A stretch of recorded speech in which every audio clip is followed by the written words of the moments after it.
Halo saudara, senang sekali saya Madari Sasmita kembali hadir menyapa Anda dengan sejumlah informasi teraktual, tajam, dan terpercaya. Selama 60 menit ke depan, saya akan menemani Anda dengan sejumlah berita yang sudah disiapkan tim redaksi Liputan 6 SCTV daerah Jawa Timur, diantaranya. Rumah di Sidoarjo terbakar, 2 balita dan seorang perempuan terjebak. Kapal pecah di perairan utara Tuban, 14 ABK selamat mengapung dengan jerigen. Gaet pembeli, penjual hewan kurban di Surabaya berikan hadiah sepatu.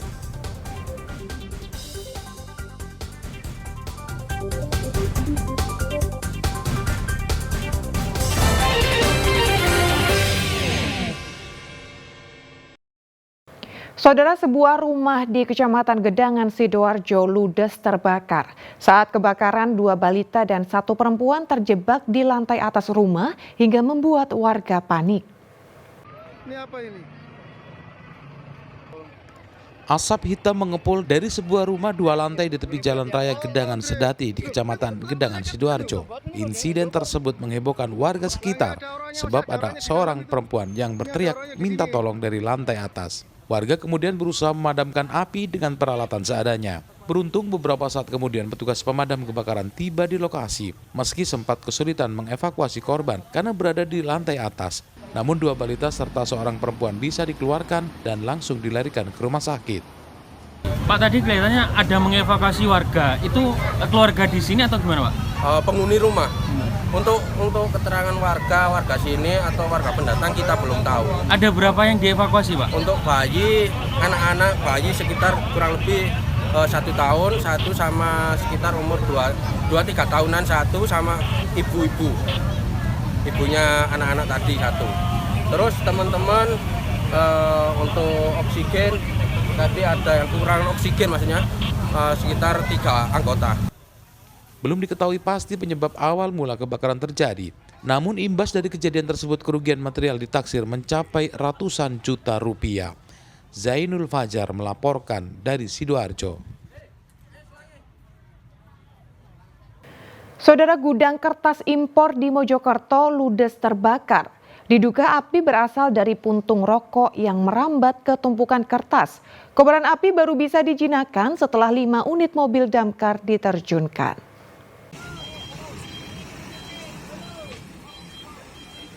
Kebakaran menghanguskan ratusan ton kertas impor yang tersimpan di gudang pengepakan PT Citra Mega Nusantara di Jalan Raya Bypass, Kecamatan Magersari, Kota Mojokerto, Selasa siang. Api pertama kali muncul di sisi selatan gudang. Para karyawan berupaya memadamkan api dengan peralatan seadanya, namun tak membuahkan hasil. Petugas damkar sempat kesulitan memadamkan api yang membakar timbunan limbah kertas karena akses masuk gudang yang terbatas. Petugas terpaksa merusak dinding gudang menggunakan alat berat. Kobaran api baru bisa dijinakkan setelah 5 unit mobil damkar diterjunkan. Diduga api berasal dari puntung rokok yang merambat ke tumpukan kertas. Ini khusus penempatan kertas dan dari luar ditaruh di sini, kemudian packingnya menjadi kotak-kotak besar ini yang ada di belakang sana. Hari ini terjadi kebakaran. Untuk sebab kebakaran masih kita selidiki dulu. Sebab kebakarannya itu karena apa kita masih belum tahu. Tidak ada korban jiwa, namun kerugian ditaksir mencapai ratusan juta rupiah. Polisi masih meminta keterangan para saksi terkait kebakaran. Dia Eko Purwoto melaporkan dari Mojokerto. Saudara, rumah seorang relawan bakal calon bupati di Lumajang ditembak senapan angin oleh orang tak dikenal sesaat setelah kegiatan sosialisasi bakal calon bupati. Kasus dugaan teror tersebut masih diselidiki polisi untuk menangkap pelaku dan mengungkap motifnya. Rumah Prayogi, 28 tahun di Desa Krasak, Kecamatan Gedung Jangjang, Lumajang menjadi sasaran tembakan oleh orang tak dikenal. Tembakan merusak kaca rumah diduga menggunakan senjata airsoft gun atau senapan angin.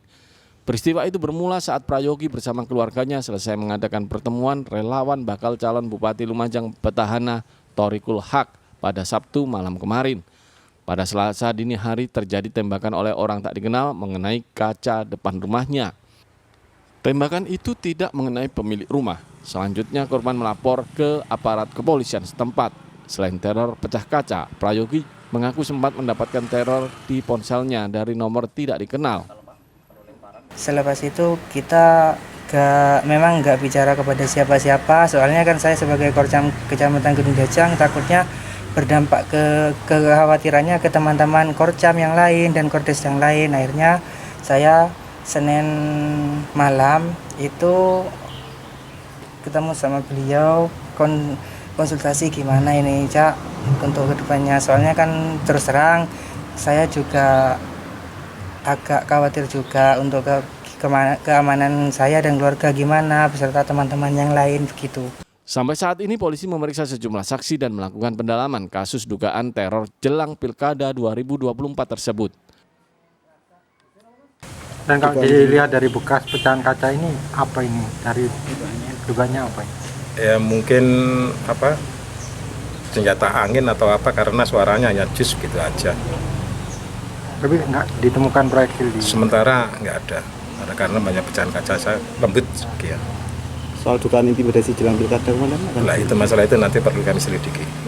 Polisi mengimbau masyarakat bekerja sama menjaga keamanan lingkungan, terutama saat menjelang pilkada, serta segera mungkin melaporkan kepada petugas saat terjadi hal membahayakan. Kabupaten Lumajang akan menggelar pemilihan kepala daerah untuk periode 2024-2029 pada November mendatang. Nur Salim melaporkan dari Lumajang. Kapal pecah di perairan utara Tuban, 14 ABK selamat mengapung dengan jerigen.